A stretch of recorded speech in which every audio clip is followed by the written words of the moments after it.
Archie and I are at a park. We're actually by a playground that's just that way.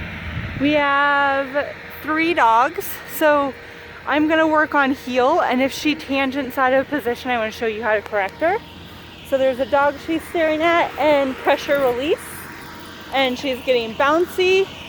I'm gonna walk in the opposite direction now.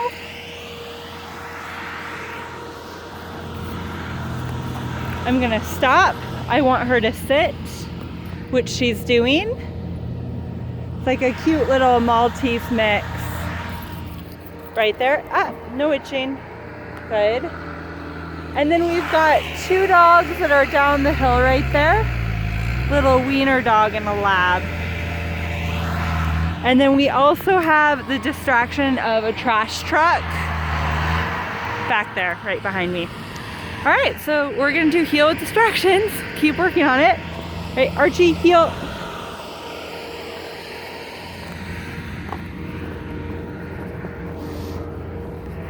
So long as she's in the sweet spot, she feels no pressure. But as soon as she goes to pull towards the Maltese, we're gonna pop, drop, pressure release. It's gonna feel bitey. In fact, just so you can see the dog, I'm gonna turn 180 degrees away from the dog, and let's see if she pays attention. Pressure release. All right, we have dogs coming up there to the left of us. We're gonna do the same thing. If she looks, I go the opposite direction. Pressure release. I'm gonna stop. She needs to sit. Archie, heel.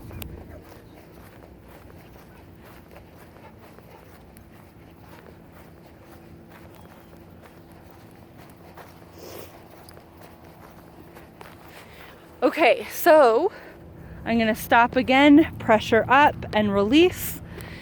All right, so when you have a trigger, like an interesting Maltese puppy or a Labrador Dachshund, so notice she's super interested. She has good intentions. She's a socialite puppy.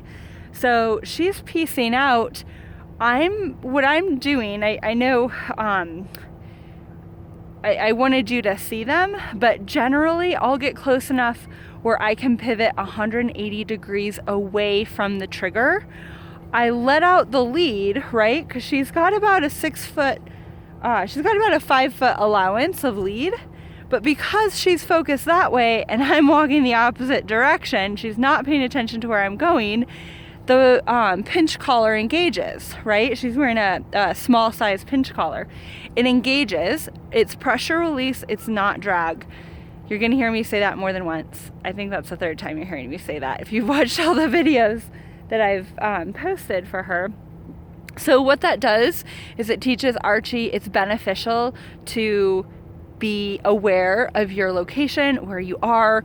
Her primary focus should be what you are doing, right? It shouldn't be on the passing dachshund or the Maltese or the lab. It needs to be where you are. So what we'll do, and all the people are gone now, everyone's walked away, but we're gonna look for triggers, be it that or pedestrians. We're in a big park, so I'm sure we're gonna find more people. We're gonna get close enough that she's interested, she sees them, and I'm gonna pivot to my right. 180 degrees, let out the lead, and if this engages, then it engages, right? But what it does is it creates a dog who's like, every time I see something interesting and I zoom in and I check out, I might end up being mildly uncomfortable, right? Like, I don't want to be uncomfortable. I want to avoid the discomfort of the leash engaging. So what you're going to get is a dog who's a lot more attentive and aware of where you're at.